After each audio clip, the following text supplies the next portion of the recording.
अपशगुनी। रमा अस्पताल के कॉरिडोर में तेज कदमों से टहल रही थी।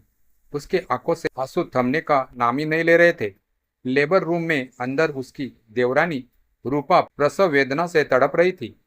बाहर रमा हाथ में फोन लिए लगातार घर वालों को फोन लगाए जा रही थी, लेकिन किसी का भी फोन नहीं लग रहा था।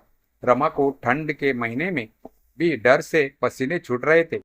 उसे डर लग रहा था कि अगर आज रूपा को कुछ भी हुआ तो उसका दोष उसके ही सर पर आएगा। रमा के सास ससुर कपड़ों की खरीदारी करने बाजार गए थे।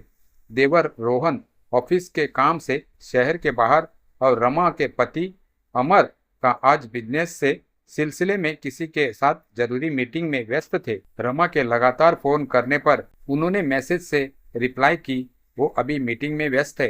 किसी के फोन ना उठाने पर घबराहट में रमा ने सबको मैसेज करके बता दिया कि वो रूपा को लेकर अस्पताल आई हुई है। प्रसव कमरे से अंदर बाहर करती नर्सों ने रमा की घबराहट को देखकर रमा से कहा, आप बैठ जाइए, कब तक खड़ी रहेंगी। जवाब में रमा ने कहा, मैं ठीक हूँ। रूपा की दर्द से चीखती आवाज रमा के दिल की धड़कनें तेज कर देती और वो टकटकी लगाए दरवाजे की तरफ देखती भागती हुई जाती। तभी एक नर्स ने आकर कहा, सुनिए, आपको डॉक्टर बुला रहे हैं। रमा भागती दौड़ती डॉक्टर के कमरे में पहुंची तो डॉक्टर ने कहा, देखिए, हमें समय से पूर्व प्रसव करना होगा क्योंकि बच्चे की धड़कनें धीमी हो गई है।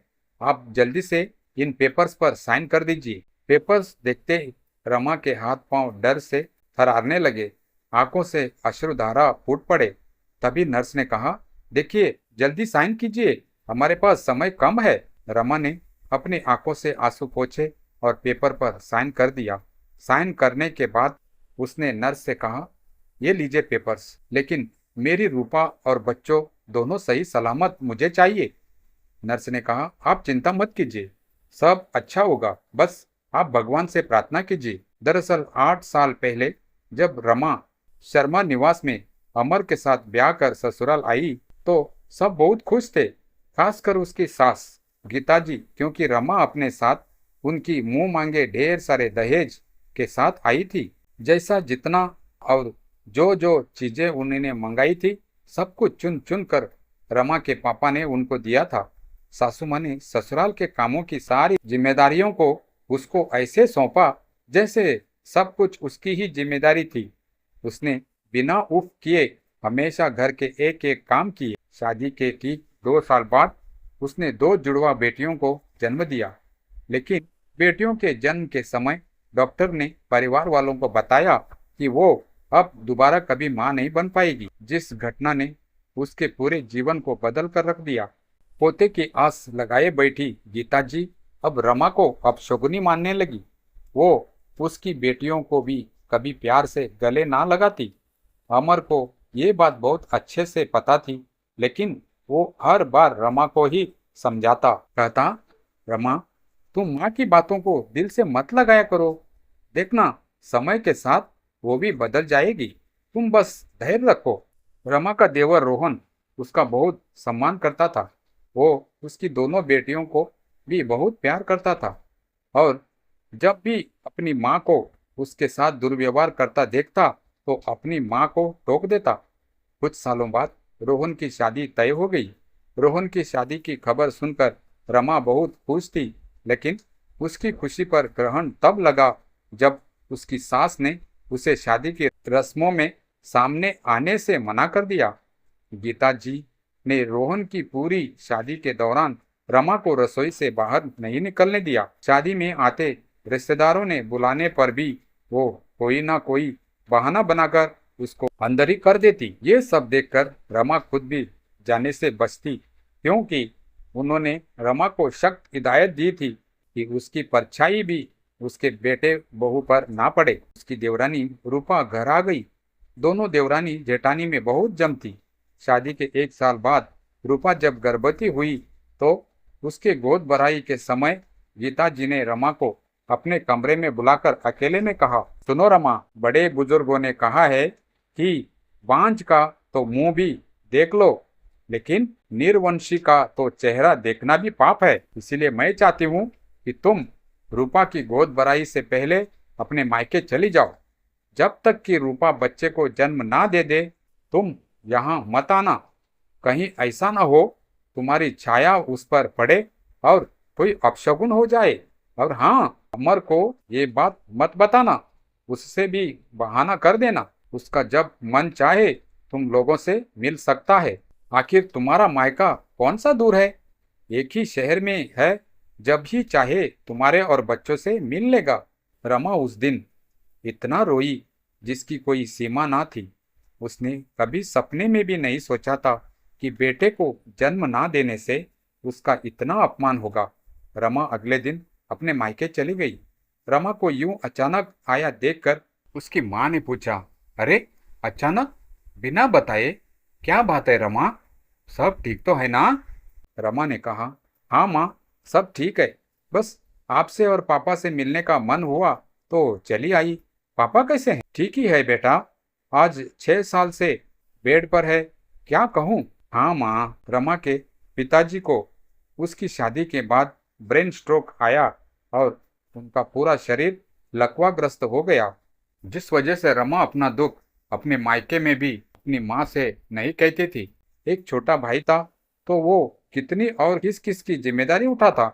अगले दिन ही उसके फोन पर रूपा का सुबह 10 बजे फोन आया। उसने उठाकर हेलो कहा तो उधर से उसे रूपा से दर्द से कहराने और रोने की आवाज आई।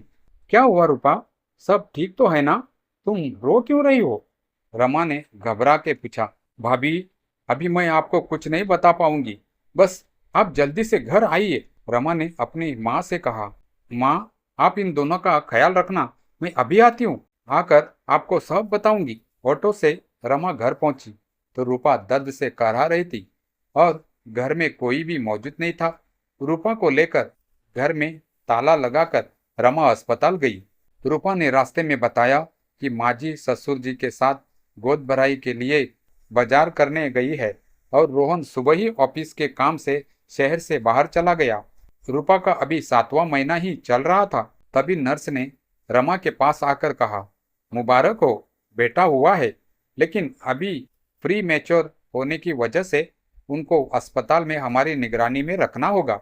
नर्स की आवाज से रमा यादों से बाहर आई। इतने में सभी घर वाले भी वहां आ गए। गीता जी ने आओ देखा ना ताओ, उन्होंने सबके सामने अस्पताल में रमा के गालों पर 2 थप्पड़ लगा दिए और कहा, अपशगुनी कहीं की, खुद तो बेटा जन्म नहीं पाई तो देवरानी की खुशियों में भी आग लगा दी। मना किया था ना तुझे आने से। अपनी माँ की बर्ताव को देखकर अमर ने गुस्से में कहा, माँ, ये क्या तरीका है? आपने रमा को मारा क्यों? आखिर उसकी गलती क्या थी? सिर्फ यही ना कि उसने रूपा की मदद की। तू चुप कर जोरू का गुलाम, तू तो इसकी तरफदारी करेगा ही। तभी वहां नर्स आकर रमा से कहा, आपको अंदर डॉक्टर बुला रहे हैं। गीता जी ने कहा, मैं जाऊंगी अंदर और तू चुपचाप अपने मायके जा। गीता जी रोहन को साथ लेकर अंदर डॉक्टर के कमरे में गई। उन्हें देखकर डॉक्टर ने कहा, अब माँ और बच्चा दोनों खतरे से बाहर है, लेकिन अभी दोनों को ही बहुत देखभाल की जरूरत है।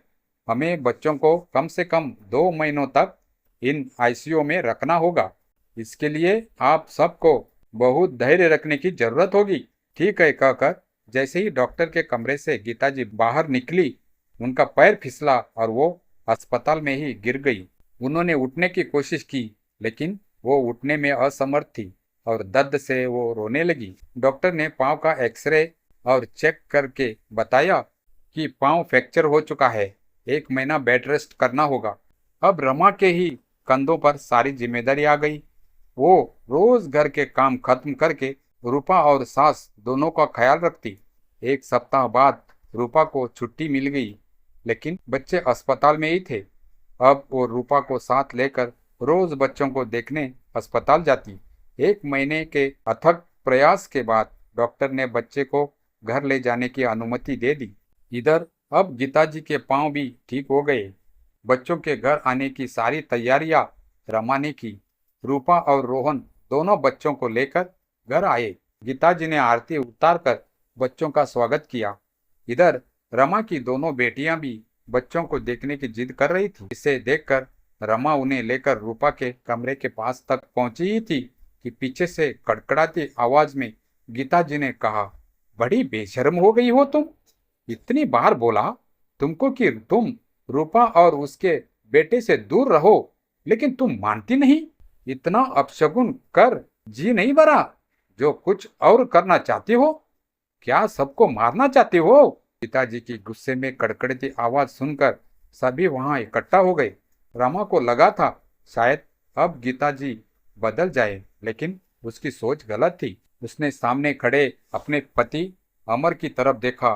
बेटियों को हंसता हुआ मासूम चेहरा उदास हो गया। रमा खुद पर काबू न कर पाई और उसकी आंखों से अश्रुधारा फूट पड़े और वो वहां से जाने लगी। तभी रूपा ने कहा, रुकिए भाभी। गीता जी गुस्से में, सुनाई नहीं दिया मैंने क्या कहा? तुम अंदर जाओ। रमा बच्चों से जुड़ा कोई काम नहीं करेगी। भाभी, मैंने कहा रुकिए। और उसने आगे बढ़कर रमा का हाथ पकड़ लिया। भाभी, यूं चुप रहकर रोज रोज अपमान सहन करने से कोई नहीं बदलने वाला। इसलिए आपको बोल रही हूं कि अब बिना बोले काम नहीं चलने वाला। कभी कभी बड़े इतना मजबूर कर देते हैं कि उनको जवाब देकर छोटों को उन्हें सच का आईना दिखाना भी पड़ता है।